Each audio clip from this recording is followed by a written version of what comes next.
કેમ આ બધું તે આમ પછી આવવું પડ્યું? એટલે આ સાઈડ અંબાજી જતી હતી હું. મારી ફ્રેન્ડ એનો બર્થડે હતો આજે તો પાર્ટી હો. એવું છે? આમ તો જબરો લાગો છે મંજાઈજી, એવું લાગે છે મારું બેટું આમ જેમ સૂર્ય આમ જોયો ને ધાબા મારતો હોય ને એવું કરે છે કામકાજ બધું. હું કહું છું, હા બોલો. હું નામ રાખ્યો છે જાઉં? મારું નામ પ્રિયંકા, તમારું નામ શું છે? બાલાજી. બાલાજી. તો આ ગણેશ મોટર્સ કર્યું એ તમારું ગેરેજ છે? મારું પોતાનું, મારા કાકા બેવાનું. અચ્છા, એટલે ગણેશ નામ ઉપરથી રાખ્યું એટલે મને એમ કે કદાચ તમારું નામ આ છે ફાટી ગયું છે આખું ગાડી ભરાઈને. અરે ના ના, તે એવી ફેશન આવે. હવે મારા મનો કા મારા પઠામ ફાટી ગયું. હા ના ના, તમારે તો ગેરેજમાં આવા જ કપડાં પહેરવા જોઈએ ને. હું પાર્ટીમાં જતી હતી એટલા માટે. એવું છે? હા. આમ તો જબરો લાગો છો. હા હસી જઈ છે મને લાગે છે. મજા પાકું કામ થઈ ગયું તારું. હા અમે હું કહું છું, હા બોલો. પાછો નંબર બંબર આમ હાલતો તો કોક દાડો જરૂર પડે તો ફટ લઈને હાજર થો. મારો તો આ રૂટ નથી, પણ તમારું નેચર સારું છે ને તો હું તમને મારો નંબર સેન્ડ કરી દઉં.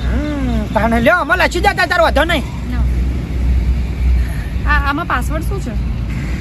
લગન બગન કરેલા છો કોઈ વેટીઓ બેટીઓ ઠોસી છે તે? ના ના, મને શોખ છે રિંગનો. એવું છે? તો બચી ગયો, તો બચી ગયો બાલ્ય, બચી ગયો. લો આ મારો નંબર. હા કોઈને આપતા નહીં હો. કોઈને હાલતો હશું તમારો નંબર કયો?